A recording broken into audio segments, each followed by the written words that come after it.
আল্লাহর রহমতে আমরা সবাই ঈমানদার। তো সবাই বলেন আলহামদুলিল্লাহ, আমি ঈমানদার। কাকে বিশ্বাস করি ঈমানদার হইলেন? সবাই বলেন। দেখছেন? আল্লাহকে দেখছেন? দেখার আগ্রহ আছে? আল্লাহকে দেখতে হইলে যেখান থেকে আল্লাহকে দেখা যাবে সেখানে যাইতে হবে। যেখান থেকে আল্লাহকে দেখা যাবে সেই জায়গাটার নাম হলো জান্নাত। সেই জায়গাটার নাম জান্নাত। রাত তো অনেক হয়েছে, অল্প সময়ের মধ্যে আমি আপনাদেরকে একটু বোঝানোর চেষ্টা করব ইনশাআল্লাহ। মহান রব্বুল আলামিন যাকে আমরা না দেখে ঈমান এনেছি, ওনাকে কোথায়, কখন, কিভাবে দেখা যাবে, এই কথাটা সংক্ষেপে একটু আপনাদেরকে বুঝাইতে পারলে আমার আলোচনা শেষ।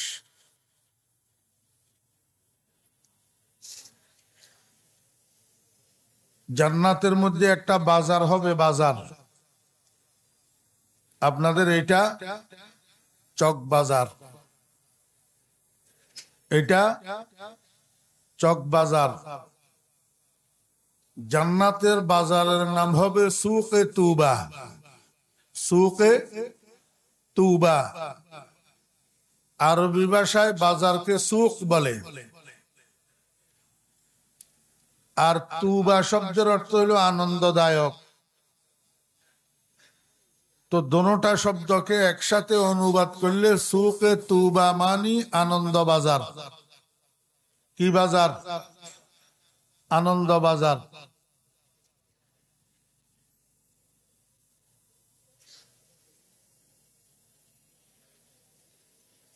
জান্নাতের বাজারটা শুক্রবার জুমার দিন বিকেল বেলায় মিলবে।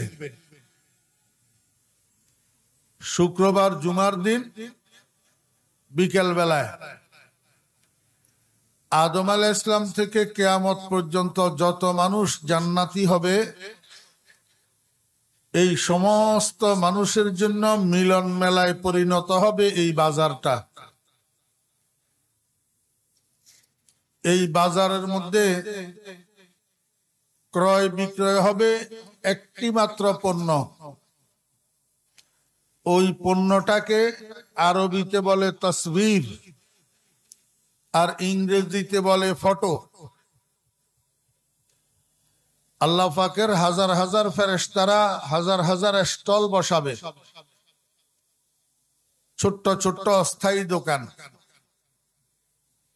এক একটা স্টলের মধ্যে লক্ষ লক্ষ ডিজাইনের ফটো পরিবেশন করবে। জান্নাতি মানুষেরা এই স্টলগুলোর একদিক থেকে আরেক দিক পর্যন্ত ঘুরে ঘুরে দেখবে আর ফটো পছন্দ করবে। যার যেই ফটোটা পছন্দ হবে সেই ফটোটা খরিদ করবে।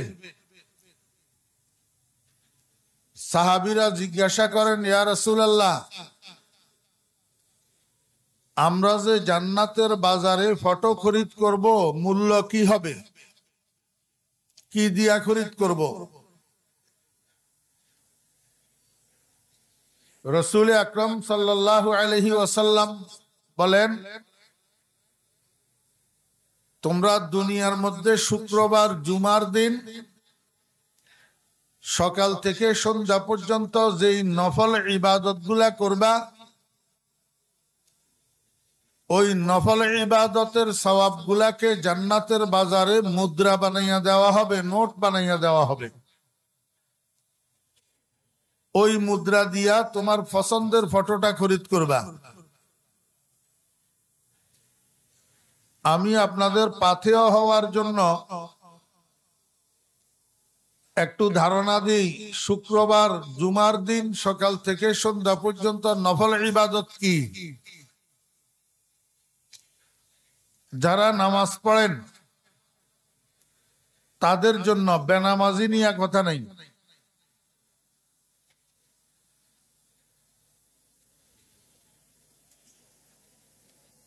এখন আমার ঘড়িতে 11:23। 1 ঘন্টা যদি আলোচনা করা হয় 12:23, দোয়া সহ কমপক্ষে 12:30।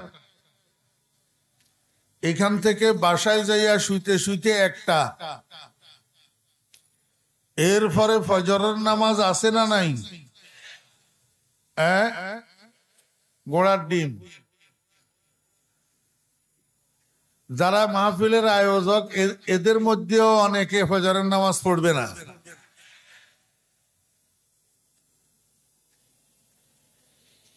সারা জীবনের ওয়াজের আয়োজন, সারা জীবনের ওয়াজ করা, সারা জীবনের ওয়াজ শোনা, সবগুলাকে এক পাল্লায় রাখলে খোদার কসম ফজরের 2 রাকাত নামাজের সমান হবে না। ওয়াজ মাহফিলের আয়োজন, ওয়াজ করা, ওয়াজ শোনা, সবগুলা কিসের জন্য? নামাজ প্রতিষ্ঠা করার জন্য। কিন্তু এখন তো আমরা গতানুগতিক হইয়া গেছি। আমরা চাউলের থেকে কুড়ার মূল্য বেশি দিই, আমাদের কাছে ঘির থেকে তেলের মূল্য বেশি। আপনারা তো শহরে থাকেন, আপনাদেরকে বুঝানো আমার জন্য একটু কঠিন। গ্রামে গ্রামে জেলে আছে না, জেলে, এই জেলেরা আগে চিংড়ি গুড়া মাছ বিক্রি করতো বাগা বসাইয়া। 1 বাগা 10 টাকা 20 টাকা করে। এক জেলে বাজারে আনছে চিংড়ি গুড়া মাছ, ভাগা বসাইছে ডালা একটার উপর, 1 বাগ 20 টাকা। এক কাস্টমার গেছে এই চিংড়ি গুড়া মাছ কেনার জন্য, যাইয়া জেলেরে জিজ্ঞাসা করো, জেলে ভাই তোমার মাছের ভাগ কত? কয় 20 টাকা। কয় আর 4টা তোলা দিবা না? তোলা, তোলা বুঝেন তো? এটারে কোন কোন ডিস্ট্রিক্টে তোলা বলে, কোন কোন ডিস্ট্রিক্টে ফাউ বলে, কোন কোন ডিস্ট্রিক্টে লাবানি বলে। আপনারা কোনটা বুঝেন?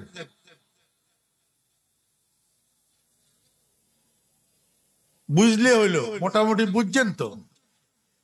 বাঘের উপরে আর 4টা বাড়তি দিয়েছে, এটা আর কি। তো এখন কাস্টমার কয় বাড়তি যেটা দিবা সেটা বাঘের পাশে দিয়ে উঠাও। তো জেলে ওই বাড়তি ফাউ, লাবানি, তোলা এতগুলা বাঘের পাশে দিয়ে উঠাই রাখছে।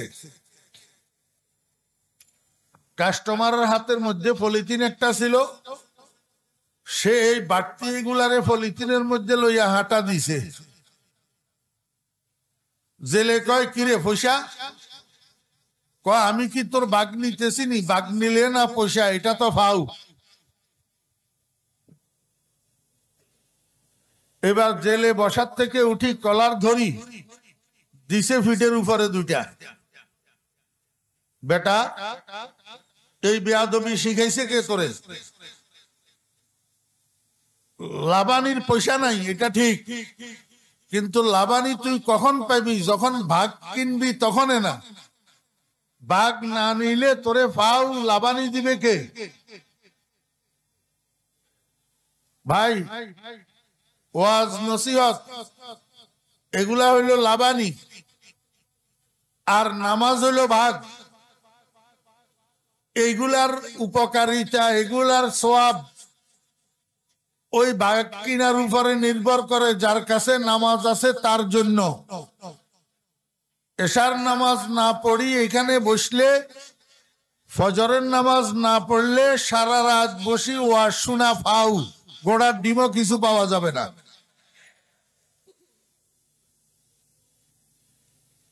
আমাদের দায়িত্ব হলো বুঝানোর, আমরা বুঝাই দিতেছি, মানা না মানা আপনাদের বিষয়।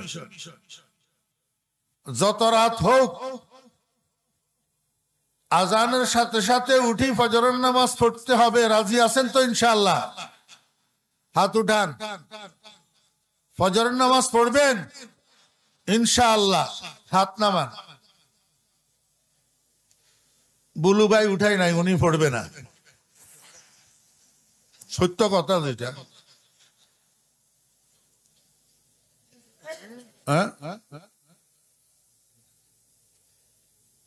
সমান তো, বয়স বেশি বেশ কম না, একটু বেশি হইতে পারে। 64, 5 বছর বেশ কম। মনোযোগ আছে? শুক্রবার জুমার দিনের ফজর থেকে মাগরিব পর্যন্ত নফল ইবাদত কি? যারা নামাজ পড়েন ফজরের নামাজের পরে শুক্রবার দিন সূরা ইয়াসিনটা তেলাওয়াত করবেন, 1 নম্বর নফল ইবাদত। 2 নম্বর, সূর্য উঠার সাথে সাথে 4 রাকাত নামাজ পড়বেন, এটাকে সালাতুল ইশরাক বলা হয়, ইশরাকের নামাজ। দিনের 10টার সময় আর 4 রাকাত নামাজ পড়বেন, এটার নাম সালাতুল যুহা, চাশতের নামাজ। শুক্রবার জুমার দিন যদি কোরআন তেলাওয়াত জানেন, একটু সময় কইরা সূরা কাহাফটা তেলাওয়াত করে নেবেন। জুমার দিন সূরা কাহাফ তেলাওয়াত করা সুন্নাত। শুক্রবার জুমার দিন সাধ্যমতো যদি আব্বা আম্মা মারা যাইয়া থাকে, আব্বা আম্মার কবর জিয়ারত করার চেষ্টা করবেন। জুমার দিন আব্বা আম্মার কবর জিয়ারত করা সুন্নাত। যেই সন্তান জুমার দিন আব্বা আম্মার কবর জিয়ারত করে, আল্লাহ পাকের ডায়েরির মধ্যে ওই সন্তানের নাম নেক সন্তান হিসাবে লিপিবদ্ধ করা হয়। শাহী ডায়েরির মধ্যে একবার যদি কারো নামের সাথে সৎ লেগে যায়, ওই মানুষটা আর জাহান্নামে যাবে না। শুক্রবার জুমার দিন আসর থেকে মাগরিব পর্যন্ত সময়ের মধ্যে একটা লুপ্ত মুহূর্ত থাকে, যেই মুহূর্তে দুনিয়ার কোন মানুষ আল্লাহর কাছে যা চায় আল্লাহ তাই দান করে। এই জন্য যদি পারেন, অবসর থাকেন, জুমার দিন আসর থেকে মাগরিব পর্যন্ত মসজিদ থেকে বাইর হবেন না, মসজিদের কোনায় মুনাজাত ধরে বসে থাকবেন। দুনিয়া আখিরাতের সমস্ত হাজত আল্লাহ পাকের কাছে পেশ করবেন, আল্লাহ পাক আপনার হাজত পুরা করে দিবে।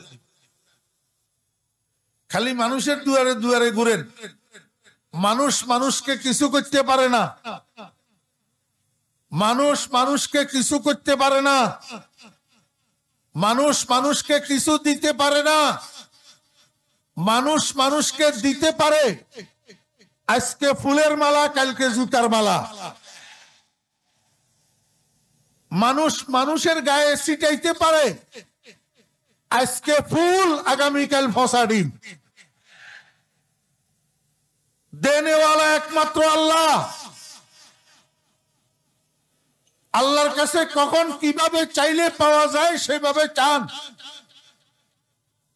मांगना है मांग लो औलाद तुम अल्लाह से, छोड़ कर उसको ना मांगो साहिबे दरबार से। শুক্রবার জুমার দিন সকাল থেকে সন্ধ্যা পর্যন্ত কমপক্ষে 500 বার দরুদ শরীফ পড়বেন। কয়বার? 500 বার। মনোযোগ আসেনি? 10 বছর 20 বছর আগের তুলনায় এখন মাহফিল বেশি না কম? এই মাহফিল গুলা এক একটা হসপিটাল। এখানে আমরা যারা শ্রোতা হইয়া উপস্থিত হই, আমরা এক একজন আত্মার রোগের রোগী। কলবের রোগের রোগী। এখানে যারা বয়ান করেন উনারা এক একজন FCPS FRCS ডাক্তার। বয়ানগুলা প্রেসক্রিপশন। বয়ানের মধ্যে যে আমলের কথা বলা হয় একটু আগে যে আমি বললাম, এগুলা হলো মেডিসিন। আপনারা আমাকে বলেন, আগের তুলনায় মাহফিলের সংখ্যা বাড়তেছে, কিন্তু রোগী বাড়তেছে না কমতেছে? রোগী দিন দিন রোগীও বাড়তেছে। ব্যাপারটা কি? মাহফিল যত বাড়ে রোগীও বাড়ে। মাহফিল যত বাড়তেছে রোগী তো কমার দরকার ছিল, কিন্তু রোগী কমে না কেন? রোগের চিকিৎসা হয় না কেন?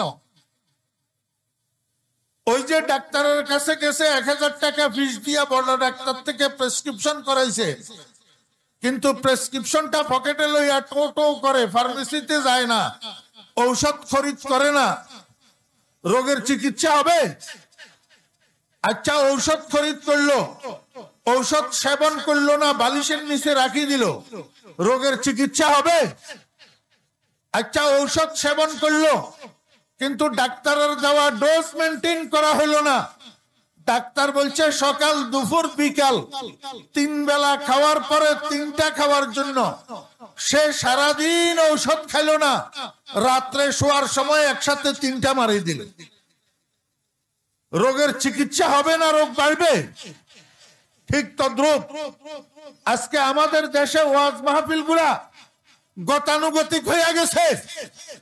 আমাদের দেশে ওয়াজ মাহফিল গুলা ফ্যাশনে পরিণত হয়েছে। আমাদের দেশের ওয়াজ মাহফিল গুলা মেলায় পরিণত হয়েছে। আমি আত্মসমালোচনাও করব। আমার মতো কিছু বক্তা আছে 50-60 হাজার 70 হাজার টাকা কন্ট্রাক্ট করে মাহফিলে যাই, আর ওয়াজ মাহফিলের মধ্যে বসি বসি বাংলা হিন্দি ছায়া ছবির গান গাই। নিজেরাও নামাজ পড়ি না, শ্রোতারাও নামাজ পড়ে না। এই কারণে মাহফিল বাড়তেছে, কিন্তু রোগী কমতেছে না, রোগীও বাড়তেছে।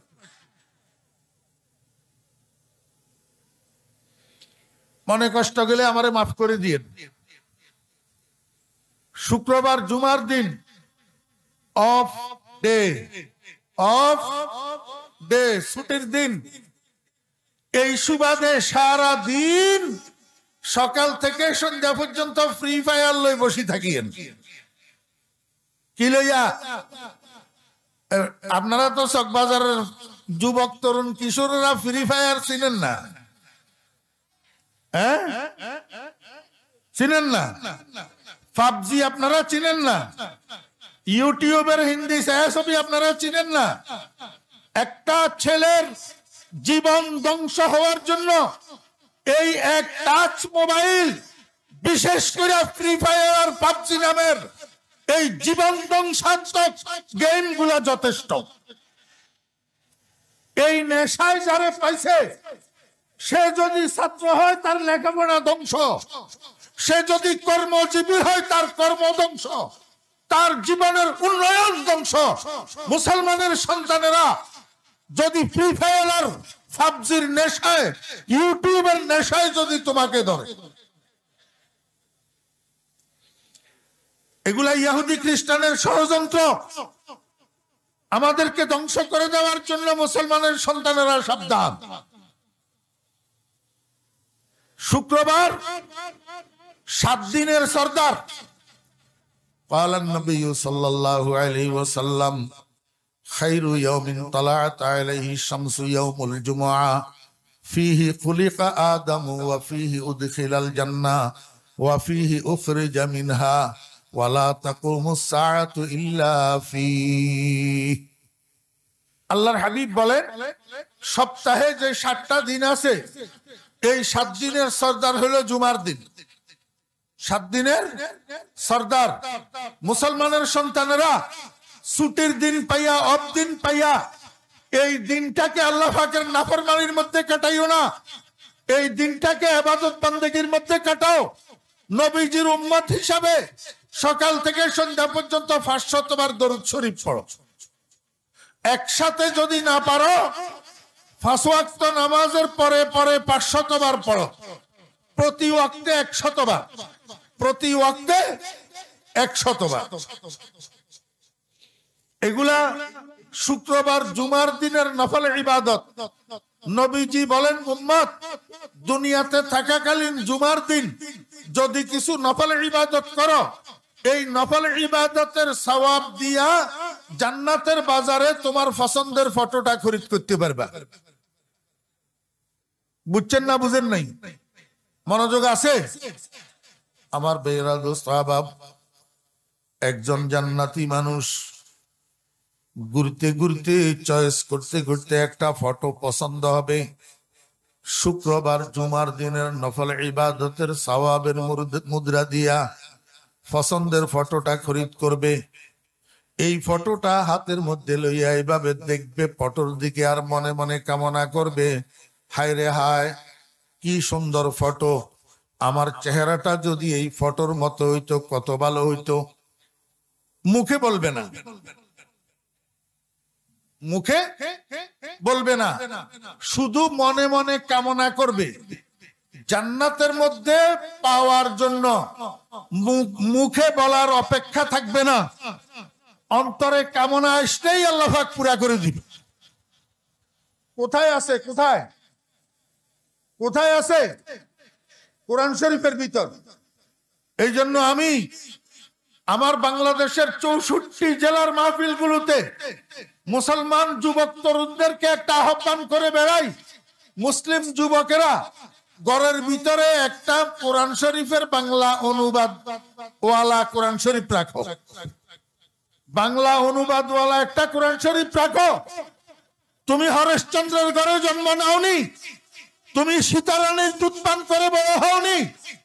হরেশচন্দ্রের পোলার কাছে কোরআন নাই, তোমার কাছে কোরআন আছে। বলে হুজুর কেমনে? আপনাদের আশেপাশে যদি কোনো হিন্দু ভাই থাকে, আপনাদের আশেপাশে যদি কোনো হিন্দু ভাই থাকে, তাকে একটু যাইয়া বলেন, আরে হরেশচন্দ্র এই কুলহু আল্লাহটা একটু মুখস্থ শোনাতো চাই। মনোযোগ আসেনি? কি বলবেন?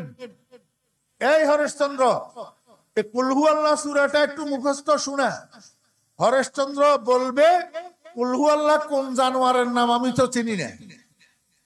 ঠিক না বে ঠিক? আমার বেরা দোস্ত আহবাব, একটা মুসলমানের পোলা যত খারাপ হোক না কেন, তাকে আপনি যদি যাইয়া জিজ্ঞাসা করেন, এই আব্দুল করিম কুলহু আল্লাহ সূরাটা মুখস্থ শোনাও, পারবে কি পারবে না? জি, আজকে এইখানে যত মুসলিম কিশোররা উপস্থিত আছে, মুসলিম তরুণেরা উপস্থিত আছে, মুসলিম যুবকেরা উপস্থিত আছে, আমি গ্যারান্টি সহকারে বলবো, একটা মুসলমানের সন্তান এমন পাওয়া যাবে না যে আলহামদুলিল্লাহি রাব্বিল আলামিন মুখস্থ জানে না, কুল হুয়াল্লাহু আহাদ মুখস্থ জানে না, এমন একটা মুসলমানের পোলা পাওয়া যাবে না। যত খারাপ হোক, যে শিক্ষায় শিক্ষিত হোক অশিক্ষিত হোক, কিন্তু আলহামদুলিল্লাহি রাব্বিল আলামিন মুখস্থ জানে, কুল হুয়াল্লাহু আহাদ মুখস্থ জানে। কেন? মুসলমানের সন্তান কোরআনওয়ালা, হরেশচন্দ্রের পোলা কোরআনওয়ালা নয়। বুঝছেন না বুঝেন নাই? আমার বেরা দোস্ত আহবাব, ও মুসলমানের সন্তান, তুমি কোরআনওয়ালা কেমনে হইলা? হরেশচন্দ্রের পোলা কোরআনওয়ালা কেন হইল না? আল্লাহ পাক রব্বুল আলামিন আসমানের মধ্যে ফেরেশতাদেরকে দিয়ে লটারি দিছে, লটারি। ফেরেশতাদেরকে দিয়ে আল্লাহ পাক লটারি দিছে। এই লটারির মধ্যে কিছু মানুষের নাম আসছে কোরআনের ভাগে, আর কিছু মানুষের নাম কোরআনের ভাগে আসে নাই। যাদের নাম লটারিতে কোরআনের ভাগে আসছে, তাদেরকে আল্লাহ পাক রব্বুল আলামিন একজন মুসলমান আব্বার ঔরসে একজন মুসলমান মায়ের গর্ভে দুনিয়াতে পাঠাইছে। ও মুসলমানের সন্তান, আল্লাহ পাক যদি ইচ্ছা করতেন তোমাকে আমাকে হরেশচন্দ্রের ঔরসে সীতা রানীর গর্ভে দুনিয়াতে পাঠাইতে পারতেন কিনা? তুমি দরখাস্ত করছিলা? বিনা দরখাস্তে আল্লাহ পাক রব্বুল আলামিন দয়া করে মেহেরবানি করে তোমাকে আমাকে আব্দুর রহমান আব্দুল করিম নামের একজন মুসলমান আব্বার ঔরসে দুনিয়াতে পাঠাইছেন। আমেনা বেগম ফাতেমা বেগম নামের একজন মুসলমান মায়ের গর্ভে দুনিয়াতে পাঠাইছেন। সেই সুবাদে তুমি আর আমি জন্মের পরে কোরআন পাইছি, সেই সুবাদে তুমি আর আমি কোরআনওয়ালা হইছি। তুমি দুনিয়ার সব কিছুর মূল্য বুঝলা, নিজের মূল্য কেন বুঝলা না? তোমার কাছে দুনিয়ার সব কিছুর বোধ শক্তি আছে, তোমার জাতি সত্তার বোধ শক্তি কেন নাই? তুমি যে কোরআন ওয়ালা হইছ, তুমি যে কুল হু আল্লাহ ওয়ালা হইছ, তুমি যে আলহামদুলিল্লাহ ওয়ালা হইছ, কিয়ামত পর্যন্ত হায়াত পাইয়া যদি সিজদায় পড়ে থাকো, আল্লাহ পাকের শুকর আদায় শেষ হবে না। आसमा बारे अमानत न तवा नस्त कशीर, आसमा बारे अमानत न तवा नस्त कशीर, कुराए फाल बना में मन दीवाना जदन, कुराए फाल बना में मन दीवाना जदन। ओ मुसलमाনের সন্তান, তুমি তো কোরআনওয়ালা, অমুসলিমেরা তো কোরআনওয়ালা না। আল্লাহু আকবার। এই জন্য আমি বলি, বাসার মধ্যে কোরআন শরীফের বাংলা অনুবাদ গ্রন্থ রাখো, প্রতিদিন কমপক্ষে একটা একটা পৃষ্ঠা কোরআন স্টাডি করো, তো তোমার বুঝে আসবে পৃথিবীর যত জ্ঞান, পার্থিব জগতের উন্নয়নের জ্ঞান, পরজগতের উন্নয়নের জ্ঞান, সমস্ত জ্ঞানের পরিপূর্ণ ভান্ডার কোরআন। কোরআনের মধ্যে নাই এমন কিছু নাই, কোরআনের মধ্যে নাই এমন সাইট নাই, কোরআনের মধ্যে নাই এমন প্রেক্ষাপট নাই, কোরআনের মধ্যে নাই এমন ডিভিশন নাই। এই জন্য কোরআনওয়ালা সর্বজ্ঞানে জ্ঞানী, কোরআনের জ্ঞান ছাড়া অন্য সব জ্ঞান তুচ্ছ। কিন্তু আমাদের দেশের মুদ্রা দোষ আছে, সামান্য একটু এবিসিডি শিখতে পারলে নিজেকে মহাজ্ঞানী আর মহাপণ্ডিত মনে করে, আলেম আমাদেরকে তুচ্ছ তাচ্ছিল্যের চোখে দেখে জ্ঞানীও মনে করেন। এক একজন আলেমের কাছে 50 বছর ক্লাস করতে পারবে, এরপরেও আলেম দেখলে মনে করে কিছু বুঝে শুধু না, নিজেরা হামবড়া মনে করে। কোরআন স্টাডি করো মিয়া, কোথায় আছে কোরআনের মধ্যে কি আছে? ওয়ালাকুম ফিহা মা তাশতাহি আনফুসুকুম, ওয়ালাকুম ফিহা মা তাশতাহি আনফুসুকুম। আল্লাহ পাক বলেন, বান্দা জান্নাতের মধ্যে তোমাকে তাই দেওয়া হবে যা তোমার অন্তরে কামনা করবে, মুখে বলার অপেক্ষা রাখবে না, মুখে বলার অপেক্ষা রাখবে না, অন্তরের মধ্যে কামনা আসবে সাথে সাথে পূরণ করে দেওয়া হবে। আল্লাহর হাবিব জনাব রাসূলুল্লাহ সাল্লাল্লাহু আলাইহি ওয়াসাল্লাম বলেন, জান্নাতের আনন্দ বাজার থেকে খরিদ করা ফটোটা সামনে নিয়ে যখন অন্তরে কামনা করবে, হায় রে হায় কি সুন্দর ফটো, আমার চেহারাটা যদি এই ফটোর মতো হইতো কত ভালো হইতো। আল্লাহর হাবিব বলেন, কামনা করতে দেরি, পরিবর্তন হইতে দেরি নাই, 1 সেকেন্ডের মধ্যে ওই দুনিয়ার কালো কুশ্রী বিশ্রী চেহারাটা, বসন্তের গুটি গুটি দাগওয়ালা চেহারাটা, ঠোঁট মোটা, নাক চ্যাপটা, কান কাটা, এই চেহারাটাকে আল্লাহ পাক পরিবর্তন করে দিবেন, পরিবর্তন করে ফটোর মতো বানাইয়া দিবেন। আল্লাহর হাবিব জনাব রাসূলুল্লাহ সাল্লাল্লাহু আলাইহি ওয়াসাল্লাম বলেন, জান্নাতের বাজারে যখন চেহারার পরিবর্তন ঘটবে তখন চেহারার অবস্থা কি হবে? কালান নবী সাল্লাল্লাহু আলাইহি ওয়াসাল্লাম, ইয়াতালাল্লাউ ওয়াজহুহু কামা ইয়াতালাল্লাউল কমারু ফি লাইলাতিল বদর।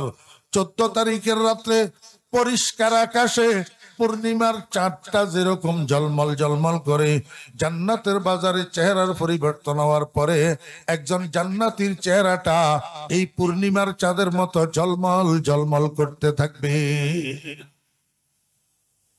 আল্লাহু আকবার। আমার ভাইরা দোস্ত আহবাব, শুক্রবার জুমার দিন বিকেল বেলায় বাসার মধ্যে স্ত্রীদেরকে রাখি, এইবার বাজারে এসছে স্ত্রী কয়জন? 70 জন। বাসার মধ্যে কয়জন কয়জন স্ত্রী রাখি এসছে? একজন জান্নাতি। 70 জন, 70 জন স্ত্রী। এই 70 জনের লিডার হইল দুনিয়ার ম্যাডাম। 70 জনের লিডার কে? দুনিয়ার ম্যাডাম। কিন্তু কোন সময়? যখন বস আর ম্যাডাম দুজন জান্নাতি হবে, তখন একজন জান্নাতে আর একজন জাহান্নামী হইলে লিডারই করতে পারবে না। দুনিয়ার মধ্যে শাশুড়িরা ঘরের মধ্যে লিডারই করে, যে আপনারা দেখেন না, শাশুড়িরা ছেলের বউরে কয় না, এই আব্দুল করিমের বউ তো শ্বশুরের চা দে তাড়াতাড়ি, কয় কি কয় না?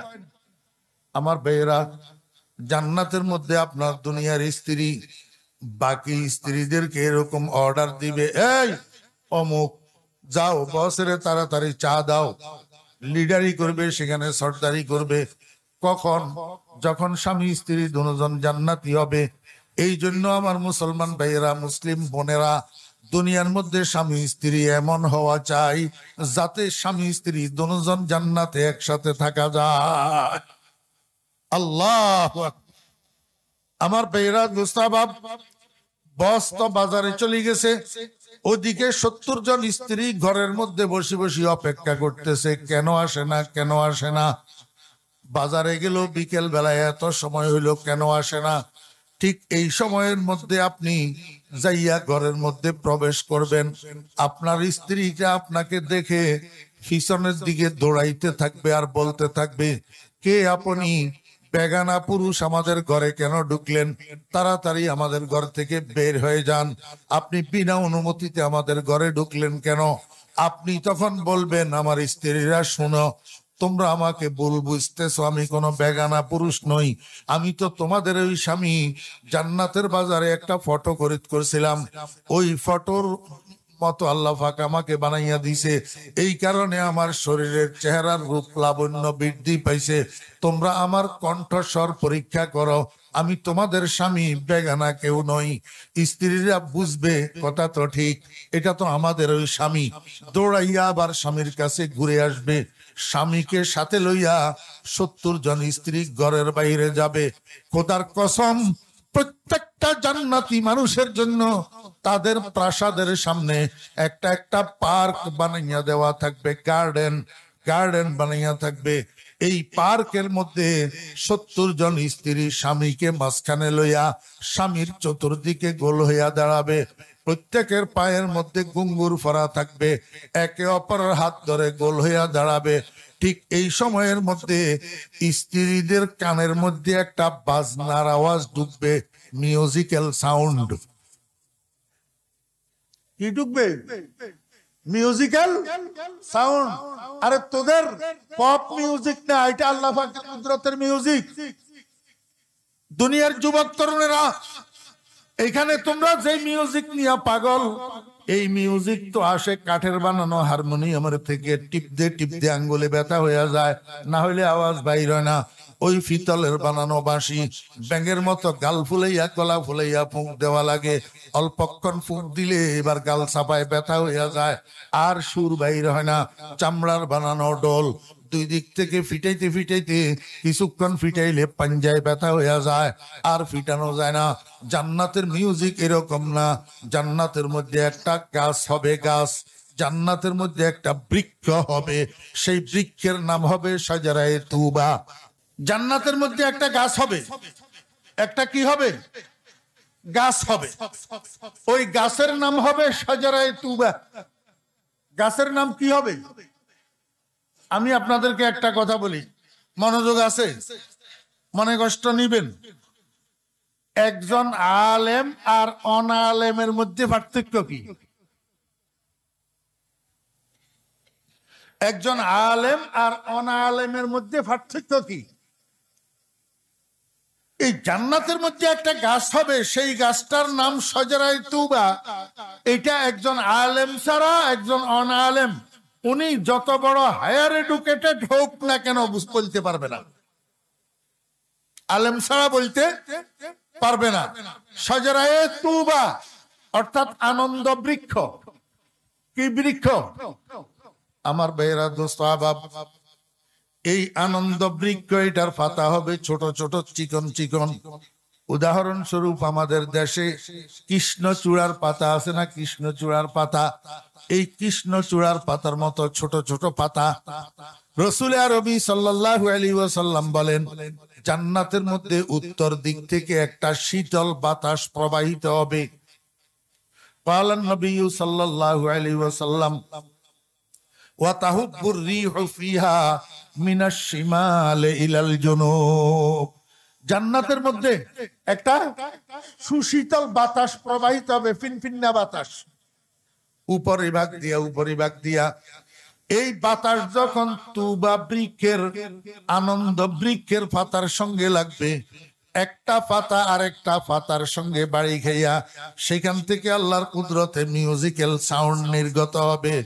এত সুন্দর সুর পৃথিবীর কোন মানুষ উপভোগকারীদের সামনে পরিবেশন করা তো দূরের কথা, কল্পনাও করতে পারবে না কত সুন্দর সুর। আমার ভাইরা দোস্ত আহবাব, তুবা বৃক্ষ থেকে বাহির হওয়া এই সুরটাকে উত্তরালি বাতাসে ফিটাইয়া গোটা জান্নাতের মধ্যে চড়াইয়া দিবে। আর সুর এইটা যাইয়া ওই যে আপনার 70 জন স্ত্রী, 70 জন হুর আপনাকে মাঝখানে লইয়া গোল হইয়া দাঁড়াইয়া রয়েছে, এদের কানের মধ্যে যাইয়া ঢুকবে এই সুর। এইটা যখন সুর কর্ণগোচর হবে, সুরের তালে তালে গোটা জান্নাতের হুরেরা মাতালের মতো হইয়া যাবে, আত্মহারা হইয়া যাবে। আমার বেয়েরা সুরের তালে তালে স্বামীকে খুশি করার জন্য স্বামীর চতুর্দিকে ঘুরে ঘুরে ডান্স পরিবেশন করতে থাকবে, নৃত্য পরিবেশন করতে থাকবে। ও যুবকেরা, তরুণেরা, তোমরা তো মনে করো তোমরা পৃথিবীর নাচ গান কনসার্ট উপভোগ করে তোমরা বড় জিতে যাইতেছ, মোল্লার গোষ্ঠী ঠকি যাইতেছে, এরা এগুলা উপভোগ করে না। আরে পাগলের দল, এইখানের তোমার এই উপভোগ কয়দিনের, আজকে যৌবন আছে উপভোগ করতেছ, 2 দিন পরে এই যৌবন আর থাকবে না, তো তোমার উপভোগ করার মন মানসিকতাও থাকবে না, 2 দিনের জীবন। কিন্তু মোল্লার দল চিরস্থায়ী হায়াতের উপভোগের অপেক্ষায় বসে আছে, যেই হায়াতের শুরু আছে শেষ নাই। রাসূল আকরাম সাল্লাল্লাহু আলাইহি ওয়াসাল্লাম বলেন, আমার উম্মতেরা, এই জান্নাতি হুরেরা 70 জন তোমার স্ত্রী তোমাকে খুশি করার জন্য তুবা বৃক্ষ থেকে ধেয়ে আসা সুরের তালে তালে তোমার চতুর্দিকে ঘুরে ঘুরে ডান্স দিতে থাকবে, নাচতে থাকবে, নৃত্য পরিবেশন করতে থাকবে। আল্লাহর হাবিব বলেন, উম্মত, শুধু ডান্সের দ্বারা, শুধু সুরের দ্বারা তোমার উপভোগটা পরিপূর্ণ হবে না, তোমার অনুষ্ঠানটা কনসার্ট হবে না যতক্ষণ পর্যন্ত একটা গান না হবে। আল্লাহর হাবিব বলেন, আমার উম্মতেরা, এই 70 জন স্ত্রী তোমার প্রথমে ডান্সার হইল, এরপরে গায়িকা হবে, সুরের তালে তালে আর নাচের তালে তালে তোমার চতুর্দিকে ঘুরিয়া ঘুরিয়া তোমাকে খুশি করার জন্য একটা গান পরিবেশন করবে। কথা বুঝছেন? সুরের তালে তালে, নাচের তালে তালে রাসূল আকরাম সাল্লাল্লাহু আলাইহি ওয়াসাল্লাম ইরশাদ করেন যে 70 জন স্ত্রী গায়িকা হইয়া একটা গান পরিবেশন করবে। কি পরিবেশন করবে? কোন ভাষার গান? আরবি ভাষার গান। কোন ভাষার গান? আরবি ভাষার গান। আল্লাহর হাবিব বলেন, উম্মত, গানটা কি হবে সেটাও আমার থেকে শুনে নাও। নাহনুল খালিদাতু ফালা নাবিদু, নাহনুর রাজিয়াতু ফালা নাসখাতু, নাহনুন নাইমাতু ফালা নাবআসু, তুবা লিমান কানা লানা ওয়া কুন্না লাহু। এখানে আলেম ওলামা আছে না নাই? মসজিদের ইমাম সাহেব হুজুরেরা আছে না নাই? খতিব সাহেব হুজুরেরা আছে না নাই? মাদ্রাসার শিক্ষক মহোদয়গণ আছে না নাই? এখানে ফালতু কথা বলার সুযোগ আছে? যদি এই গান হাদিসের মধ্যে না থাকতো এতক্ষণে আলেমেরা আমার গলা টিপি ধরতো না। আপনারা কি করেন? আরে আলেমদেরকে আল্লাহ বানাইছেই তো গলা টিপি ধরার জন্য। আলেমদেরকে আল্লাহ বানাইছে কি জন্য? গলা টিপি ধরার জন্য। আল্লাহ কয়, এই আলেমেরা, তোমরা আমার নবীর ওয়ারিস। ছেলে যেরকম বাপ মরে যাওয়ার পরে বাপের রেখে যাওয়া কার্যক্রমের হাল ধরে, কথা কয় না। চকবাজারে বাপের দোকান, হঠাৎ করে স্ট্রোক করে মারা গেছে, দোকানের শাটারের মধ্যে তালা লাগানো। বুঝে থাকলে বলুন তো এই তালা খুলবে কে? কেন?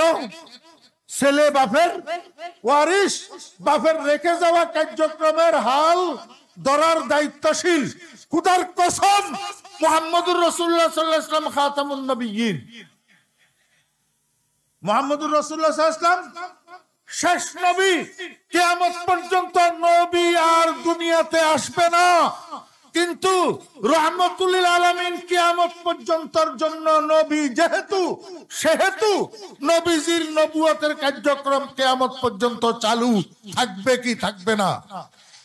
এই নবুয়তের কার্যক্রমের হাল ধরার ওয়ারিশকে আলেমেরা। এই জন্য যুগে যুগে যত বাটপারি করতে আসে, যত বাটপারি করা শুরু করে, উল্টা পাল্টা কথা কয়, উল্টা পাল্টা কাজ করে, আলেমেরা সেখানে যাইয়া হানা দেয়ার গলা টিপে ধরে। খবরদার! ঠিক না বে ঠিক বলেন? যত বাটপার যুগে যুগে বাটপারি করার চেষ্টা করছে, আলেমদের ধরার মুখে ধরাশায়ী হচ্ছে। বাটপারি করি নবীজির ধর্মের মধ্যে, নবীজির নবুয়তের কার্যক্রমের মধ্যে এক জর্রা পরিমাণ বিকৃতি সাধন করতে পারে নাই উলামায়ে কেরামের জন্য। রাসূল আকরাম সাল্লাল্লাহু আলাইহি ওয়াসাল্লাম বলেন, হে আমার উম্মতেরা, তোমাদের মধ্যে একটা সময় আসবে যখন তোমরা বিভ্রান্তির শিকার হইবা। তোমরা বিভ্রান্তির শিকার হইবা। কেন বিভ্রান্তির শিকার হইবা? তো যারা তোমাদের কর্ণধার তাদের মধ্যে বিভক্তি দেখা দিবে। যারা তোমাদের কর্ণধার তাদের মধ্যে বিভক্তি দেখা দিবে। বুঝি থাকলে বলেন তো উম্মতের কর্ণধার কারা? কথা কয় না, সবাই বলেন। উম্মতের কর্ণধার কারা? আলেমেরা। এখন আলেমদের মধ্যে যদি বিভক্তি দেখা দেয়, উম্মত বিভ্রান্ত না? জি। রাসূল আকরাম সাল্লাল্লাহু আলাইহি ওয়াসাল্লাম 1450 বছর আগে এটার সমাধান দিয়া গেছেন। হে আমার উম্মতেরা, তোমাদের কর্ণধার আলেমদের মধ্যে যদি বিভক্তি দেখা দেয়, তখন তোমরা কি করবা? তখন তোমরা বিভ্রান্ত হয়ে যাবে। এই বিভ্রান্তি থেকে বাঁচবা কিভাবে?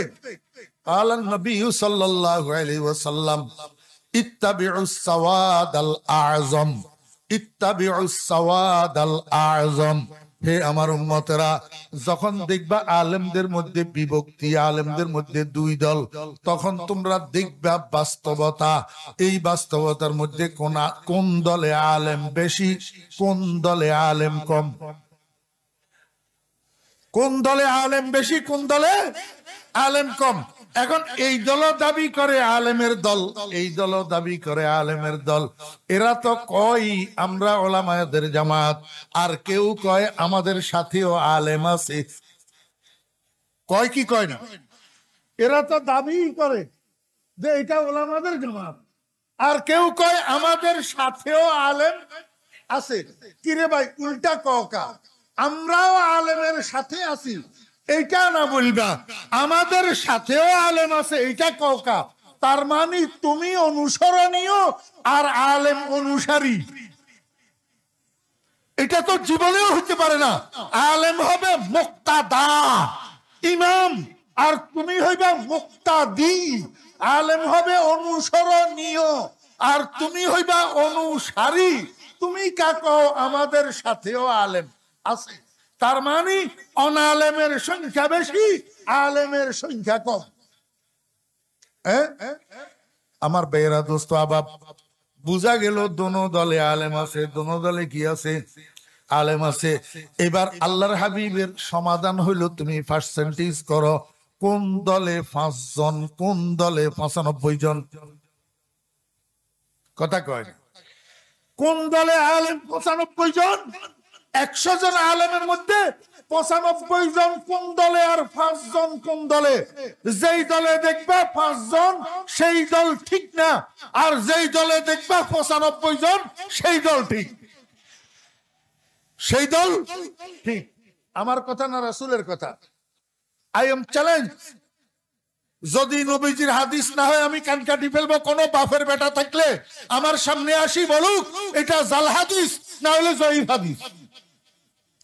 ক্বালা নবী সাল্লাল্লাহু আলাইহি ওয়াসাল্লাম ইত্তাবিউ সাওয়াদাল আযম ফাইন্নাহু মান শুজ্জা শুজ্জা ফিন্নার আও কামা ক্বালা নবী আলাইহিস সালাতু ওয়াস সালাম।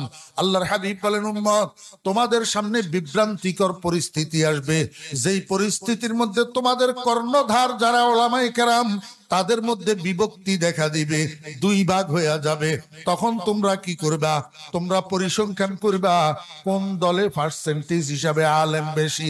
যেই দলে দেখবা শতকরা 5 জন, সেই দলের কাছে যাইও না। যেই দলে দেখবা 95 জন, সেই দলের অনুসরণ করো। ইত্তাবিউ সাওয়াদাল আযম। আস-সাওয়াদাল আযম মানে বড় জামাত। আস-সাওয়াদাল আযম মানে বড় জামাত। কাদের বড় জামাত? আস-সাওয়াদের উপরে যে আলিফ লাম আছে, গ্রামার বলতেছি, গ্রামার। আস-সাওয়াদের উপরে যে আলিফ লাম আছে, এই আলিফ লামে আওয়াজে মুজাফিলাই, অর্থাৎ ইত্তাবিউ সাওয়াদাল উলামাইল আযম, আলেমদের বড় জামাত যেটা, সেইটার তোমরা অনুসরণ করো। বুঝার জন্য বলতেছি আমার ভাইয়েরা, দোস্ত আহবাব। এই জন্য হক্কানি উলামায়ে কেরাম বেশিরভাগ কোন দিকে? রাসূল আকরাম সাল্লাল্লাহু আলাইহি ওয়াসাল্লাম এই কথাটা এই জন্য বলছেন যে হক্কানি উলামায়ে কেরামদের বড় জামাত যেটা, সেইটা এত বড় জামাত যে একজন একজনের সাথে ব্যক্তিগতভাবে নিরিবিলিতে সলা পরামর্শ করি একমত হওয়ার সম্ভাবনা নাই। ব্যক্তিগতভাবে নিরিবিলিতে সলা পরামর্শ করি একমত হওয়ার সম্ভাবনা নাই। এমন সংখ্যা আলেম যদি হয়, তাহলে আমার উম্মতের আলেমেরা কখনো গুমরাহির উপরে ঐকমত্য পোষণ করে না। কথা বুঝাইতে পারছি আমার ভাইয়েরা, দোস্ত আহবাব? এবার আমাকে বুঝে থাকলে বলুন, যেই গানটা আমি আপনাদের সামনে গাইলাম, এটা হাদিস শরীফের মধ্যে যদি না থাকতো তো আলেমেরা আমার গলা চিপি ধরতো নি। জি, কই একটা আলেমেও তো এই কথা কইলো না যে হুজুর আপনি এটা কি কন, এই গান তো কিতাবের মধ্যে নাই, হাদিসের মধ্যে নাই। তাহলে বোঝা যায় গান এটা হাদিসের মধ্যে আছে। কোন কিতাবে? আমাদের মাদ্রাসা সিলেবাসের কওমি মাদ্রাসার জামাতে উলা, এই জামাতে উলাতে প্রাথমিক হাদিস গ্রন্থ যেটা পড়ানো হয় মেশকাত শরীফ, এই মেশকাত শরীফ দ্বিতীয় খণ্ডের বাবু সিফাতিল জান্নাহ ওয়া আহলিহা, এর মধ্যে রাসূল আকরাম সাল্লাল্লাহু আলাইহি ওয়াসাল্লামের হাদিস হিসাবে বর্ণিত হয়েছে এই গান, নাহনুল খালিদাতু ফালা নাবিদু। আরে আমার তো অক্টোবরের 1 তারিখ থেকে মাহফিল শুরু হয়েছে, আজকে ফেব্রুয়ারির 7 তারিখ, 4 মাস 7 দিন এক টানা, নো গ্যাপ। আমার গলা ফাটা বাঁশের মতো হয়ে রয়েছে চিল্লাইতে। আরো হইলো দুনিয়ার কণ্ঠ। আপনারা তো শুনবেন জান্নাতি হুরদের কণ্ঠে, 70 জন হুর যৌথ কণ্ঠে এই গান পরিবেশন করি আপনাদেরকে শোনাবেন। আপনাদেরকে মানি, স্বামীদেরকে আপনাদেরকে মানি। আমার ভাইয়েরা, দোস্ত আহবাব, গোটা জান্নাতের ভিতরে এট এ টাইম এই কারবার চলবে। কনসার্ট কি চলতেছে? কনসার্ট। শত সহস্র কোটি জান্নাতি মানুষের জন্য শত সহস্র কোটি পার্ক। এই পার্ক গুলার মধ্যে এই কনসার্ট এটা চলতেছে। শত সহস্র কোটি জান্নাতি মানুষেরা গানের তালে তালে, সুরের তালে তালে, নাচের তালে তালে আত্মহারা, দিক বিদিক জ্ঞান শূন্য, ডাইনে কি বামে কি সামনে কি পিছনে কি বলতে পারে না, আত্মহারা হইয়া রয়েছে। ঠিক এই সময়ের মধ্যে উপরের দিক থেকে একটা আওয়াজ শোনা যাবে, সালামুন আলাইকুম ইয়া ইবাদি। বুঝি থাকলে বলুন তো এটা কার সালাম? কার? রব্বুল আলামিন উপরের দিক থেকে আসি জান্নাতি বান্দাদেরকে সালাম জানাবেন, সালামুন আলাইকুম ইয়া ইবাদি।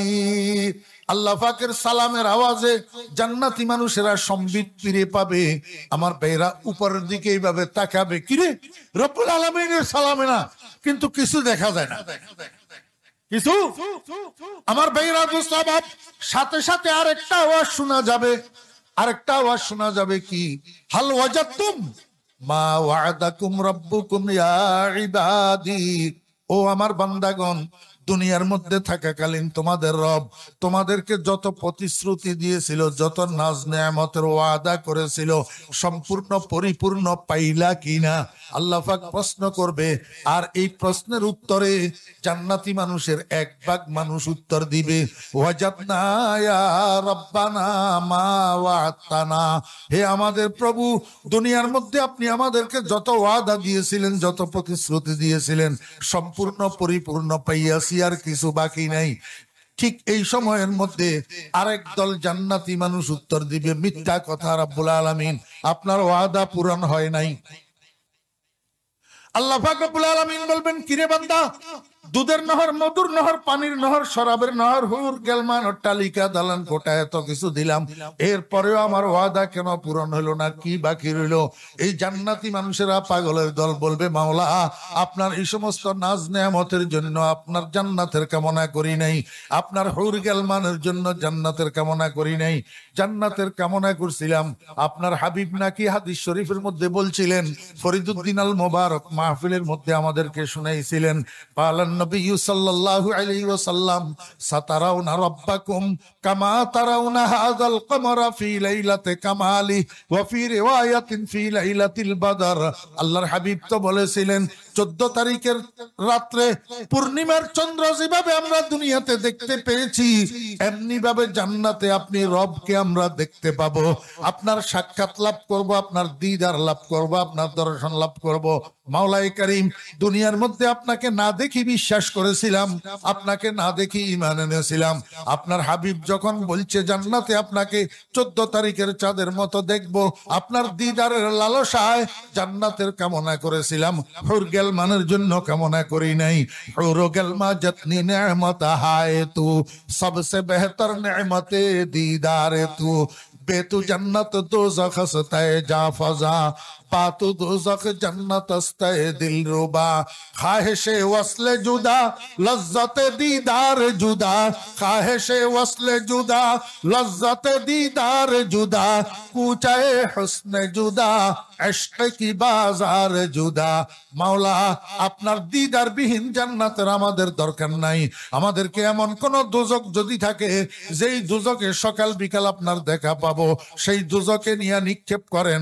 আমরা জান্নাতের পাগল নই, আমরা আপনার দিদারের পাগল। আমার ভাইরা সাহাব, আল্লাহ পাক রব্বুল আলামিন জিজ্ঞেস করবেন, বান্দা আমারে দেখতে চাও কিনা তোমরা? শত সহস্র কোটি জান্নাতি মানুষেরা একসাথে উত্তর দিবে, মাওলাই করিম আপনাকে দেখতে চাই। আল্লাহর হাবিব জনাব রাসূলুল্লাহ সাল্লাল্লাহু আলাইহি ওয়াসাল্লাম বলেন, ওই সময় আল্লাহ পাকের কুদরতের চেহারার উপরে 70,000 নূরের পর্দা দিয়া ঢাকনা দেওয়া, সেইখান থেকে একটা মাত্র পর্দা আল্লাহ পাক উঠাইয়া দিবেন। আর শত সহস্র কোটি জান্নাতি মানুষেরা 1 সেকেন্ডের জন্য, 1 পলকের জন্য আল্লাহর কুদরতের চেহারার দিকে এইভাবে বলে তাকাবে।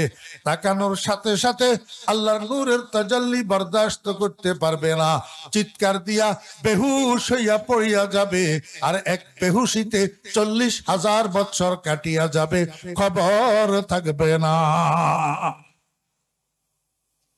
বরফ তাজলতে দিদার সাজহোশ, বরফ তাজলতে দিদার সাজহোশ, শরাবে বেখুদি জদ আজ দিলশে জোশ। 40,000 বছর পর আবার যখন হুঁশের মধ্যে আসবে, রব্বুল আলামিন জিজ্ঞেস করবে, বান্দারা আমার বেহুশ হইলা কেন? বান্দারা উত্তর দিবে, মাওলা তোমার নূরের তাজাল্লি বরদাস্ত করতে পারি নাই।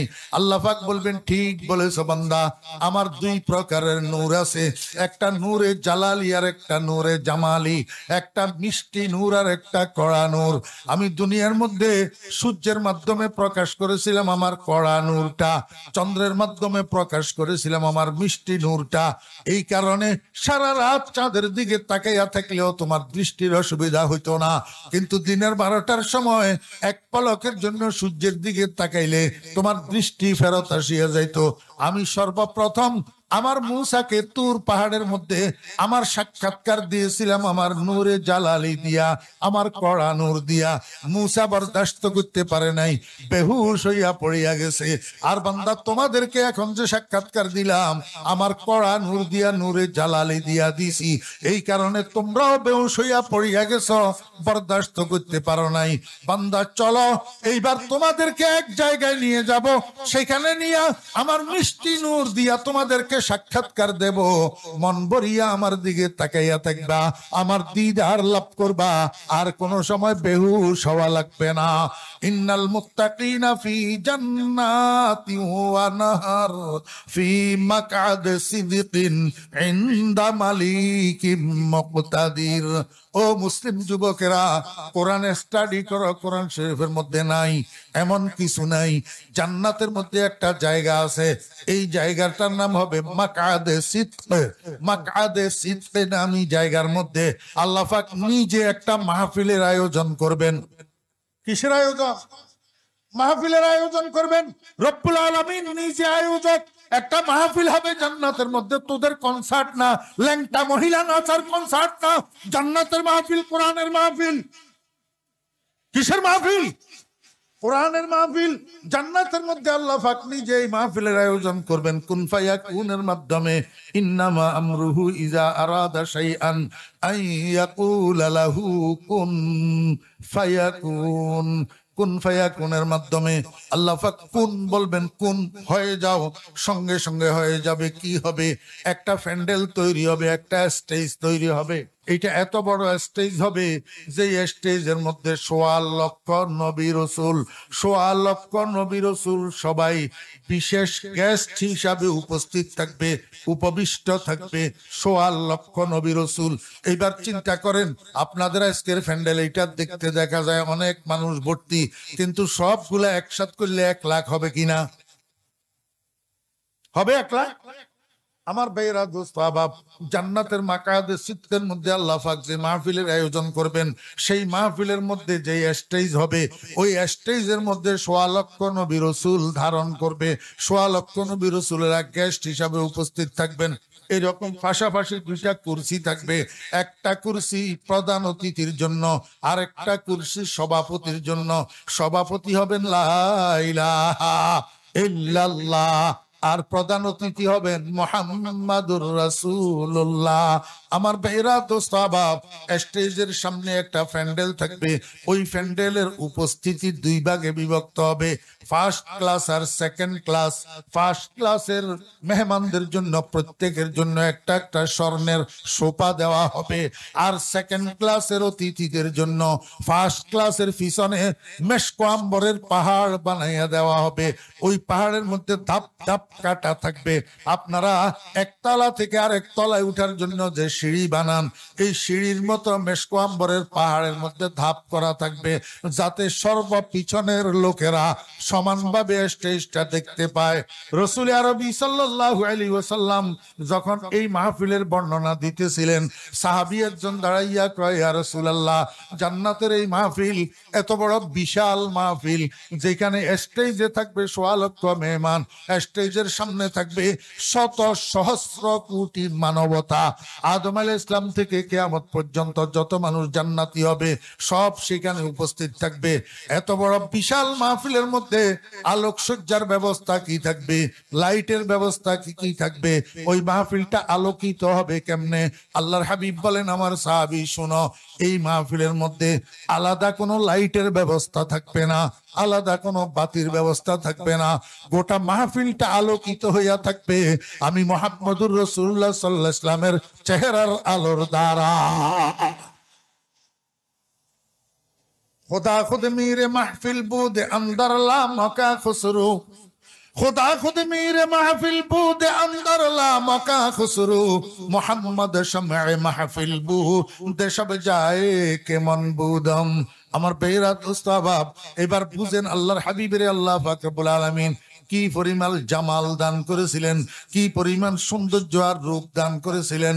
ऐसा तुझे खालिक ने तरहदार बनाया, यूसुफ को तेरे तालिब दीदार बनाया। ख्याल आरिफा बाशुद मोहम्मद, जमाल दिल बुरा बाशुद मोहम्मद, फलक रा रूह जा बाशुद मोहम्मद, जमीरा इज्जो शाह बाशुद मोहम्मद। रसूल আকরাম সাল্লাল্লাহু আলাইহি ওয়াসাল্লামের চেহারার আলোর দ্বারা গোটা মাহফিলটা আলোকিত হইয়া থাকবেন। আমার ভাইয়েরা, দোস্ত আহবাব, এই মাহফিলটা উদ্বোধন করবেন আল্লাহ পাক রব্বুল আলামিন। কাকে দিয়া জানেননি? আল্লাহর একজন ফেরেশতা আছে, যেই ফেরেশতাকে আল্লাহ পাক সিংহায় ফুঁক দেওয়ার জন্য অ্যাটেনশন টু ওয়ার্ক বানিয়ে রাখছেন। অ্যাটেনশন টু ওয়ার্ক, সিংহায় ফুঁক দেওয়ার জন্য। সিংহাটারে মুখের মধ্যে দিয়া হযরত ইসরাফিল আলাইহিস সালাম দাঁড়ানো আছে হুকুমের অপেক্ষায়। এই ইসরাফিল আলাইহিস সালাম একজন ফেরেশতা। আল্লাহ পাক উনাকে একটা সুললিত কণ্ঠ দিয়েছেন। ইসরাফিলকে আল্লাহ পাক রব্বুল আলামিন সেদিন ডাকবেন, ও ইসরাফিল তুমি কোথায়? ইসরাফিল আলাইহিস সালাম বলবেন, লাব্বাইক ওয়া সাদাইক ইয়া রাব্বি, হে প্রভু আমি আসি তো উপস্থিত। আল্লাহ পাক বলবেন, তুমি স্টেজের কোনায় আসো, তোমার একটা সুললিত কণ্ঠ দিয়েছিলাম। আমার বানানো বান্দারা মাটির তৈরি মানুষ, তুমি তো নূরের তৈরি, এই জন্য তোমার কণ্ঠ শ্রবণ করতে পারে নাই। আজকে জান্নাতের এই মাহফিলটা তুমি উদ্বোধন করো, তুমি তোমার সুললিত কণ্ঠে একটা হামদে বারি পরিবেশন করো। হামদে বারি, আমার বেরা দোস্ত আহবাব, হযরত ইসরাফিল আলাইহিস সালাম আরবি ভাষার হামদে বারি পরিবেশন করবে। কতক্ষণ পরিবেশন করবে? রাসূল আরবি সাল্লাল্লাহু আলাইহি ওয়াসাল্লাম বলেন, ইসরাফিল আলাইহিস সালাম যখন হামদে বারির পরিবেশন শুরু করবে, ওই জান্নাতি মানুষদের জন্য আল্লাহ পাক একটা সেবক দল তৈরি করে রেখেছেন। 10 বছরের বালক কতগুলা স্বেচ্ছাসেবক দল। এদের এক নাম বিলদানে মুখাল্লাদুন, আর এক নাম গিলমান, চির বালক দল। এই চির বালক দলেরা 3 ভাগে বিভক্ত হবে। এক দলের কাছে ড্রাম থাকবে, আরেক দলের কাছে জগ থাকবে, আরেক দলের কাছে গ্লাস থাকবে। ড্রামওয়ালাদের ড্রামের মধ্যে একটা শরাব ভর্তি থাকবে, একটা অমীয় সুদা আল্লাহ পাকের প্রেমের সুরা ভর্তি থাকবে। আমার বেরা দোস্ত আহবাব, দুনিয়ার মধ্যে হাসতেও লজ্জা লাগে। নাম দিছে মৃত সঞ্জীবনী সুরা, নাম দিছে মৃত সঞ্জীবনী সুরা। অর্থ কি? অর্থাৎ যে সুরা পান করলে মুর্দা জিন্দা হইয়া যায়, নাম দিছে এটা। কিন্তু আমি দেখি একটু থেকে একটু মাত্রা বেশ কম হইলে এবার জিন্দাটা মরে যায়। একটু মাত্রা বেশ কম হইলে জিন্দাটা কি মরে। আমার বেরা মুসলমানের সন্তানেরা, যদি জান্নাতের আল্লাহ পাকের প্রেমের অমীয় সুধা যদি পান করতে চাও, দুনিয়ার মদের বোতলের উপরে লাথি মার বেটা, দুনিয়ার ইয়াবার গাঞ্জার উপরে লাথি মার। আল্লাহ পাকের প্রেমের সুরা যদি পান করতে চাও, রাসূল আরবি সাল্লাল্লাহু আলাইহি ওয়াসাল্লাম বলেন, এই সুরার নাম হবে শারাবে তাহুর। শারাবে তাহুর, পবিত্র শরাব। আমার বেরা দোস্ত আহবাব, পবিত্র শরাব। এক ফোঁটা শরাবে তাহুর কারো হলকুম অতিক্রম করে যদি ভিতরে যায়, গোটা সিনাটা আল্লাহ পাকের প্রেমে পরিপূর্ণ হইয়া যাবে, আল্লাহ পাকের ইশক ও মহব্বতে মালামাল হইয়া যাবে। এই 3 দলের আল্লাহ পাক রব্বুল আলামিন বলবেন, ও ড্রামওয়ালারা, তোমরা জগওয়ালাদের জগ ভর্তি করে দাও, জগওয়ালারা গ্লাসওয়ালারা গ্লাসওয়ালাদের গ্লাস ভর্তি করে দাও, গ্লাসওয়ালারা একটা গ্লাস আমার বেহেশতি বান্দাদের হাতে হাতে পরিবেশন করো। এইভাবে শরাবে তাহুরের পরিবেশন চলতে থাকবে একদম শেষ প্রান্ত পর্যন্ত। যতক্ষণ পর্যন্ত শরাবে তাহুরের পরিবেশন শেষ হবে না, ততক্ষণ পর্যন্ত ইসরাফিল আলাইহিস সালামের হামদে বারি পরিবেশন শেষ হবে না। এই মনোযোগ আছে? এই কথাগুলা তার কাছে বেশি মজা লাগবে যার কলবের রুচি যত সুস্থ। যার কলবের রুচি সুস্থ না, তার কাছে এইসব কথা মজা লাগে না। ম্যালেরিয়া জ্বরে আক্রান্ত সুস্থ হইলে এবার ছোট্ট বাচ্চা মরগের সুপ বানাই দিলেও কয় কি কয়, পিতা, তার মানে জিহ্বার রুচি ঠিক নাই। কলবের ভিতরে ইমানের রুচি ঠিক থাকলে কথা এগুলা মজা লাগবে। যদি রুচি বিকৃত হইয়া যাইয়া থাকে টাকার কারণে, নাচ গানের কারণে, দুনিয়ার মোহে ক্ষমতার লোভে যদি রুচি বিকৃত হইয়া যাইয়া থাকে, এই কথা তার কাছে মজা লাগবে না। ওকে আমার বেরা দোস্ত আহবাব, রাসূল আকরাম সাল্লাল্লাহু আলাইহি ওয়াসাল্লাম বলেন, আমার উম্মতেরা ইসরাফিল আলাইহিস সালাম যখন হামদে বারি পরিবেশন করে শেষ করবে, এইবার আল্লাহ পাক রব্বুল আলামিন ডাক দিবেন আল্লাহর নবী হযরতে দাউদ আলাইহিস সালামকে। আপনারা জানেন দাউদ আলাইহিস সালামের উপরে অবতীর্ণ হয়েছিল একটা আসমানি কিতাব। কি নাম বলেন? কি নাম? দাউদের মনোযোগ নাই, হ্যাঁ শেষ। আল্লাহুম্মা আমিন। জাবুর। কি নাম? জাবুর কিতাব দাউদ আলাইহিস সালামের উপরে অবতীর্ণ হয়েছিল। দাউদ আলাইহিস সালাম যখন বসি জাবুর কিতাব তেলাওয়াত করতেন, আকাশের উড়ন্ত পাখিগুলা দাউদ আলাইহিস সালামের ঘরের চালের উপরে বসে থাকতো, নদীর মাছগুলা কিনারায় লাগিয়ে যেত দাউদ আলাইহিস সালামের কণ্ঠে জাবুর কিতাবের তেলাওয়াত শোনার জন্য। কারণ দাউদ আলাইহিস সালামের কণ্ঠ এটা কণ্ঠ না, এটা জাদুর বাঁশি। দাউদ আলাইহিস সালামের কণ্ঠ এটা কি? জাদুর বাঁশির মতো এত সুন্দর কণ্ঠ আল্লাহ পাক দাউদ আলাইহিস সালামকে দান করেছিলেন। আজকে জান্নাতের মাহফিলের মধ্যে আল্লাহ পাক দাউদ আলাইহিস সালামকে ডাক দিবে, ও দাউদ, আমার কোরআনের মধ্যে একটা সূরা আছে সূরা তাহা, তুমি এই সূরা তাহাটা তেলাওয়াত করি আমার বান্দাদেরকে শোনাও। আল্লাহ পাকের হুকুমের সাথে সাথে দাউদ আলাইহিস সালাম 30 পারা কোরআনের হাফেজ হইয়া যাবে। আমার ভাইরা, দাউদ আলাইহিস সালাম গোটা সূরা তাহাটা জান্নাতীদেরকে তেলাওয়াত করে শোনাবে। এইবার আল্লাহ পাক রব্বুল আলামিন আল্লাহ পাকের বাম পাশে বসা বন্ধুর দিকে তাকাবে, বন্ধুর দিকে তাকাইয়া বলবে, বন্ধু, আমার কোরআন আপনার জবানে যত সুন্দর লাগবে দাউদের জবানে তত সুন্দর লাগবে না। কারণ আমার কোরআনের জন্য দাউদে ত্যাগ স্বীকার করে নাই, দাউদে পাথর খায় নাই, দাউদের শরীরকে জখমি করে নাই। আপনার জবানে কোরআন শরীফ যত সুন্দর লাগবে, আপনার নামে আমি কোরআন শরীফের মধ্যে একটা সূরা যে নাজিল করেছিলাম, যেটা গোটা কোরআন শরীফের হার্ট, কলবুল কোরআন সূরাতু ইয়াসিন, সেই সূরাটা আপনি একটু তেলাওয়াত করে জান্নাতি মানুষদেরকে শুনাইয়া দেন। সত্য কথা হইল বন্ধু, ইসরাফিলের কণ্ঠ সুন্দর কিন্তু আপনার মতো না, দাউদের কণ্ঠ সুন্দর কিন্তু আপনার মতো না। আমি আমার গোটা সৃষ্টির মধ্যে আপনার মতো সুন্দর কণ্ঠ আর কাউকে দিই না। আপনি আপনার সুললিত কণ্ঠে সূরা ইয়াসিনটা তেলাওয়াত করুন। আল্লাহ পাকের আদেশ প্রাপ্ত হইয়া রাসূল আরবি সাল্লাল্লাহু আলাইহি ওয়াসাল্লাম সূরা ইয়াসিন তেলাওয়াত করে জান্নাতীদেরকে শোনাবেন। যখন নবীজির সূরা ইয়াসিনের তেলাওয়াত, মনোযোগ আসেনি, this is the last point, যখন রাসূল আকরাম সাল্লাল্লাহু আলাইহি ওয়াসাল্লাম সূরা ইয়াসিন তেলাওয়াত করে শেষ করবেন, এইবার আল্লাহ পাক রব্বুল আলামিন বলবেন, আমার জান্নাতি বান্দারা, তোমরা এতদিন পর্যন্ত কালামুর রহমান কালামুর রহমান কালামুর রহমান, রহমানের কালাম কোরআন শরীফ শুনছ, কিন্তু রহমানকেও দেখো নাই, রহমানের নিজের তেলাওয়াত নিজের কণ্ঠে নিজের মুখে তোমরা শোনো নাই। আজকে আমি তোমাদের সামনে আমার নূরে জামালি, আমার মিষ্টি নূর লইয়া তোমাদের সামনে উপবেশন করেছি। এইবার মন ভরিয়া আমি রব্বুল আলামিনের দিদার লাভ করো, মন ভরিয়া আমার দিকে তাকাইয়া থাকো, আর বেহুশ হওয়া লাগবে না। আর আমার নিজের মুখে আমার নিজের কণ্ঠে আমার কালামের তেলাওয়াত শুনো। আমার কোরআনের মধ্যে একটা সূরা আছে, যেই সূরাটার নাম জিনাতুল কোরআন। কি?